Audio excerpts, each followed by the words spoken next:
ก็คือปะกันเลยสิคืนมาหากันอีกโดยคนเก่าเหรอบ่โดยเอ่ตอนนี้เพิ่นอยู่ไสจ้ะออกหน้าออกหน้านำกันบ่โดยเอาแสดงว่ามาอยู่นำกันแล้วโดย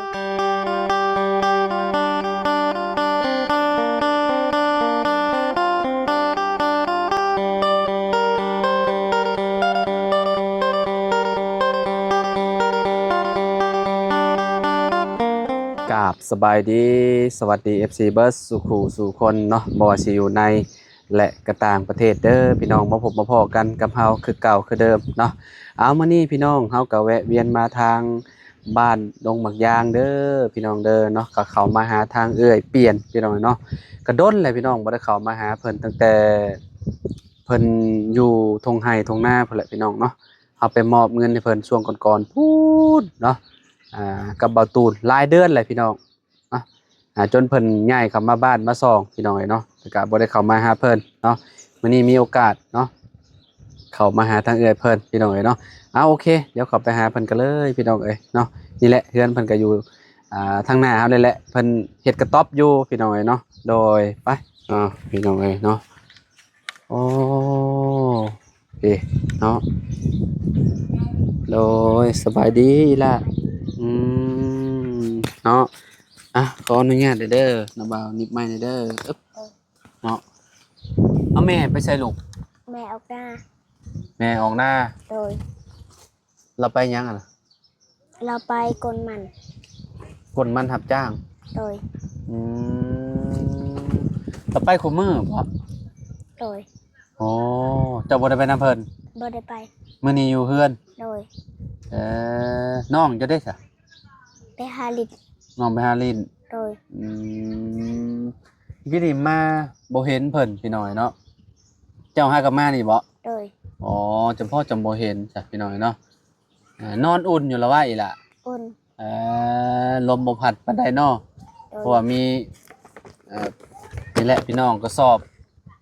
แอมเมียนอยู่พี่น้อยเนาะนอนกลางคืนก็บ่ค่อยหนาวปานใดเนาะใครแน่แต่ยามนี่เนาะลูกเนาะโดยเพราะว่ามันบ่มีฝนพี่น้องเนาะแต่ก็ยามหนาวก็หนาวแน่น้อยหนึงนั่นแหละเนาะเฮ็ดอะไรเนาะนี่แฮบัดวึงปิววึงอยู่พี่น้องเนาะก็เจ้าจ้างวันเท่าไหร่ฮู้อยู่บ่แม่ไปรับจ้างวันละแสนวันละแสนกีบโดยพอได้ซื้อปลาแดกเป็นนัวเนาะโดยพี่น้องเนาะเพิ่นก็ย้ายมาจะตรงไห้ตรงหน้าพุ่นแหละพี่น้องเนาะแรกๆนะบ่าวคิดว่าซุมเจ้าสินอนอยู่พุ่นเลย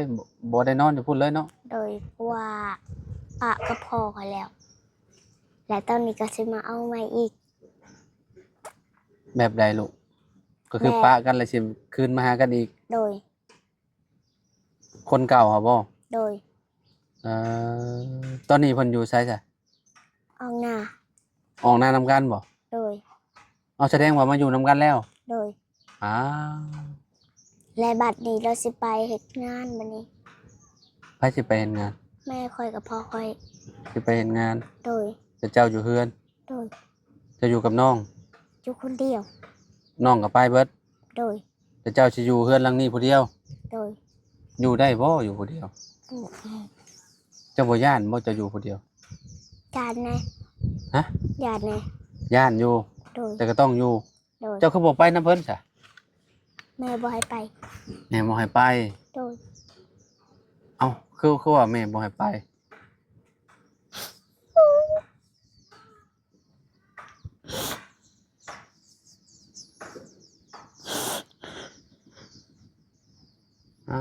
พี่น้องเนาะสาเหตุเป็นหยังเพิ่นคือบ่อยากให้ไปลูกบ่อยากให้ไปนำเป็นหยังแล้วเพิ่นบ่อยากให้ไปนำโดยเจ้าว่าเพิ่นเว้าหยอกเจ้าซื่อจักเราบอกความจริงเอาความจริงโดยคือว่าสิบ่ให้ไปนำเจ้าสิอยู่กับไผซะคันแนมว่าแม่เจ้าบ่ให้ไปนำอยู่กับเขาป้าบางทีก็อยู่กับป้าโดยโอ้บางทีเจ้าก็สิมานอนอยู่พี่แล้วเนาะโดย บอกมาแล้วแม่บ่อยากให้เป็นให้เนาะ โดย โอ้ยพี่น้องไอ้เนาะแต่ก็บาปเราเนาะเจ้าบ่ได้เข้าโรงเรียนบ่ เข้าอยู่ เข้าห้องใดเลย ห้องประสาม เข้าปสาม โดย มื้อนี้วันเสาร์เนาะ โดย พี่น้องเอ้ยวันเสาร์เนาะเพิ่นหยุดเนาะอ่าเข้าปสามแล้วอ่านออกอยู่บ่ลูก อันบอก บ่ได้ปานใด โดย แต่ว่าเขียนได้บ่ โดย ได้อยู่เนาะค่อยเป็นค่อยไปเนาะจักหน่อยก็อ่านได้แหละเนาะพี่น้องเอ้ยเพราะว่าเจ้าหาก็10ฮอดบ่10 ปีฮะบ่ฮู้อายุแม่นบ่ 9 ปี ฮะ 9 ปี เก้า โดย 9 ปีพี่น้องเอ้ยเนาะชื่อนางรจนา โดย อืมไปแต่ละมื้อได้เท่าใดไปโรงเรียนของมื้อ บ่ได้ เงินเราให้อยู่บ่ บ่ให้ผัวบ่มีเงิน บ่มีเงินก็บ่ให้เนาะ โดย มื้อละพันกีบก็บ่ได้ บ่ได้ เรื่องโรงเรียนแหละมากินข้าวกับหยัง กินข้าวกับแจ่วบางทีค่ะ กินข้าวกับแจ่วพริก โดย อืมแล้วบ่าวเคยเอาเงินมาให้แม่เจ้า ประมาณช่วงนั้น6 ล้านปลายบ่ตอนนั้นอ่าบ่ฮู้ว่าเราเอาไปสร้างหยังพี่น้องไปซื้อหยังหั่นน่ะตอนนี้ยังอยู่บ่รู้ว่าจังได๋ก็บ่จักดอกพี่น้อยเนาะเพราะว่ามื้อนี้เราบ่อยู่เด้เนาะเราว่าเราอยากได้ที่ตอนนั้นอ่าเพราะว่าข้อยก็เข้ามาแต่ช่วงซุมเจ้าอยู่ทงไร่ทงนาพุ่นแหละช่วงยามฝนพุ่นแหละ โดย เนาะพี่น้องเอ้ยแล้วก็เนาะกลับมาอีกรอบหนึงพี่น้องเอ้ยเนาะกลับมารอบนี้คือว่าเพิ่นก็มาอยู่เฮือนอยู่ซ่านแหละเนาะเฮ็ดกระต๊อบอยู่อันนี้ไผปลูกให้อยู่นี่ล่ะชาวบ้านบ่ พอเท่า ฮะ พอเท่า พ่อเฒ่าปลูกให้ โดย เออเพิ่นเอาไม้เก็บเอาเศษไม้เก่าเนาะ โดย เสาเก่าพี่น้องเอ้ยเนาะนี่แหละเสาเฮือนเก่าเพิ่นเอามาเฮ็ดให้ก็แน่นหนาอยู่พี่น้องเอ้ยเนาะก็คือสิอยู่ได้ดนเติบอยู่เนาะแต่ว่ายามพ้นนี่ยากแหละพี่น้องลำบากแหละเนาะฝนตกแล้วมันก็หัวกันยังหั่นแหละเนาะอันนี้บนดังไฟเพิ่นพี่น้องเอ้ยมื้อนี้เฮ็ดกินหยังลูกบ่ได้เฮ็ดกินหยังบ่ โดย อืมเจ้าก็ขุดเป็นบ่กระปู กุดเป็น เจ้าก็ไปอยู่บ่ไปขุดอยู่บ่ บางทีก็บ่ได้ไปบางทีก็ไป ไปนี่ได้อยู่บ่ ได้ เลิกเล็กกระปูยังนี่เนาะ โดย อ่า พี่น้องเอ้ยเนาะเอ้ยเจ้านี่คนกกบ่ลูกคนกกก็ว่า โมโหซ้ เป็นคนที่เท่าใดซะคนเจ้านี่เป็นคนที่เท่าใดลูก ำที่สอง ที่สอง โดย คนใหญ่ไปใช่ อยู่เชียงชุม อยู่เชียงชุมพุ่น โดย อ๋อแต่คือชุมเจ้านี่พ่อเจ้าน่ะ เป็นคนบ้านใดบ้านอันน้องลำจันทน์บ่ แมน ฮะ ใกล้ๆอันละห้านับนี่แหละ บ้านใกล้บ้านละหาน้ำ โดย เมืองปักช่องบ่เมืองสองคอนบ่ สักโอ้จะสิ ตอนนั้นจะอยู่บ้านได้ซะ บ้านเชียงชุม บ้านเชียงชุม โดย ทางลงไปปักช่องบ่ โอ้ย อืมเพราะตอนนั้นคือว่าแม่เจ้าอะมีผัวเคยมีผัวอยู่บ้านน้องลำจันทน์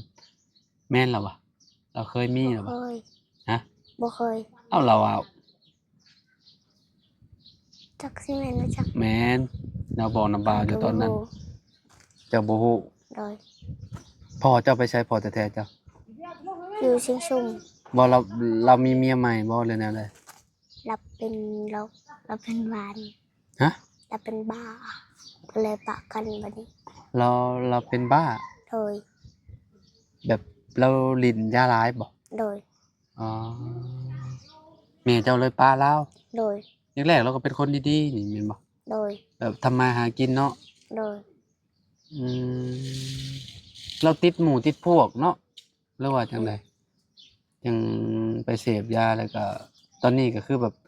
สติบ่เลยดีเลยแม่นบ่ ดีแล้วตอนนี้ ตอนนี้ดีแล้ว โดย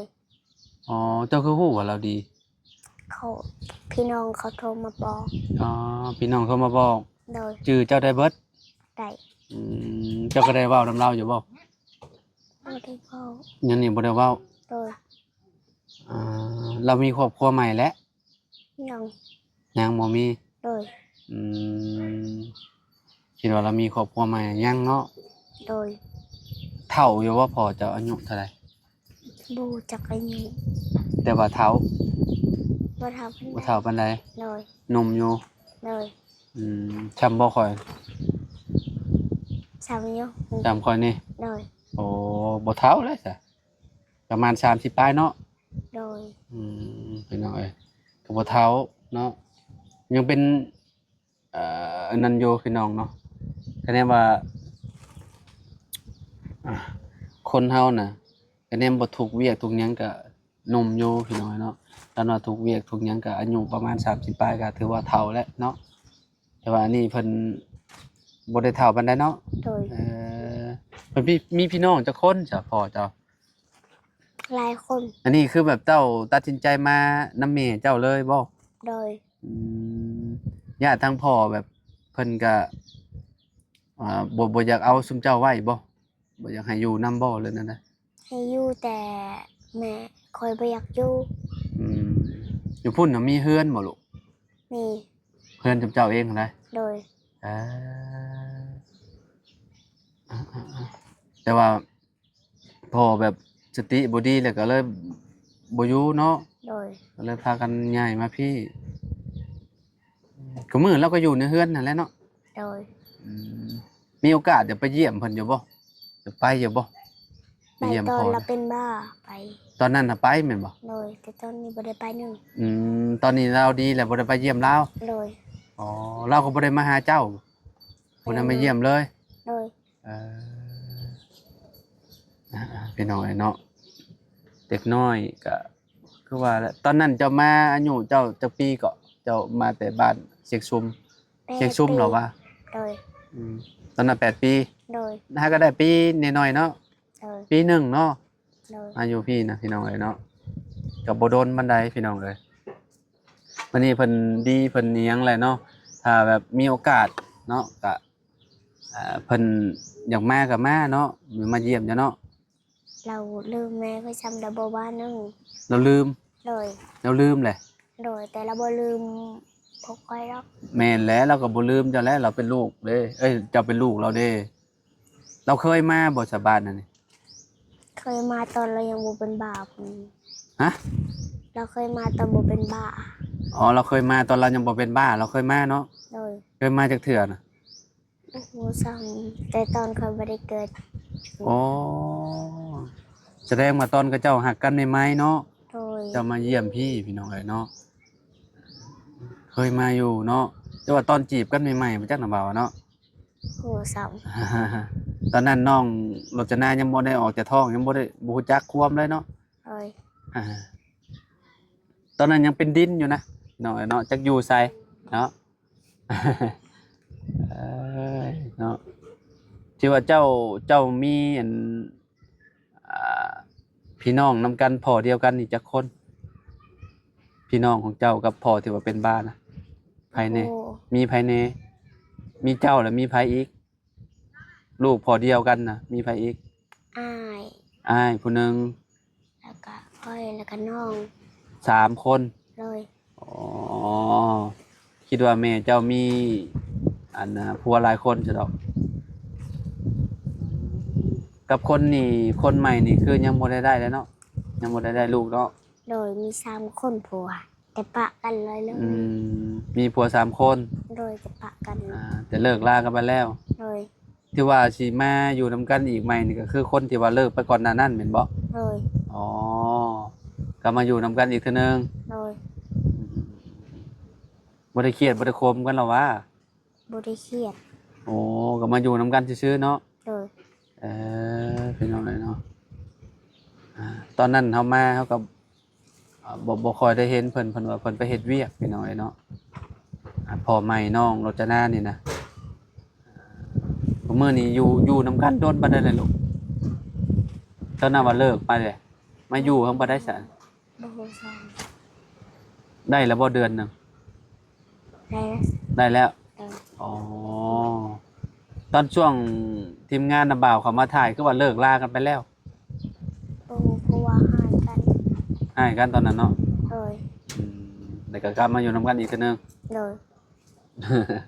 โอ้ยพี่น้องไอ้เนาะขาดกันบ่ได้เนาะก็ต้องได้มาอยู่นํกันอีกคือเก่าพี่น้องเอ้ยมื้ออื่นไปใช้มื้ออื่นวันอาทิตย์อยู่เพื่อนคือเก่า เลย บ่ได้ไปใช้ติ บไดไปใช้ เดี๋ยวไปหาหน่อไม้มาแกง หมูช้ เข้าป่าได้อยู่บ่หาหน่อไม้เป็นอยู่บ่ ำเป็นอยู่ เข้ามาก็พอดีพี่น้องเนาะมาถึกช่วงเนาะน้องเพิ่นอยู่หากับมาตะลินบ่หรือว่าจังใดพี่น้องเนาะ เลย บ่ได้ซื้อขนมพี่น้องนะเฮาก็ได้มีแต่สิเอาเงินให้น้องเพิ่นนี่แหละพี่น้องเนาะเอาเงินให้น้องเพิ่นไปซื้อกินเองเด้อล่ะเด้อถ้าอยากหยังก็ซื้อเด้อ เลย เป็นพวกมีพวกหยังหั่นแหละเนาะเอาเงินให้น้องเพิ่นก่อนพี่น้องเนาะเอานาบ่าวเอาให้เด้อ ขอบใจ ไปซื้อกินอยู่โรงเรียนก็ได้เด้อ เลย พี่น้องเอ้ยเพราะว่าน้องเพิ่นไปโรงเรียนแต่ละมื้อก็บ่ได้เงินดอกพี่น้องเอ้ยเนาะคือสิได้หลายมื้อเติบอยู่คะแนนว่าบ่เอาให้แม่นะเงินก็ประมาณมีใบ2ใบ 2,000 ใบ 10,000 พี่น้องเอ้ยเนาะไว้ไปซื้อกินโรงเรียนแหละเนาะมีคนขายอยู่ละว่าน่ะหม่องเนาะมีอยู่เนาะ เลย พี่น้องเอ้ยเนาะแต่ละมื้อไปโรงเรียนบ่มีเงินเลยแล้วบ่พันกีบก็บ่ได้แล้วบ่ซื้อลูก2ลูกชิ้นนั่นแหละกินเนาะ เลย โรงเรียนเนาะ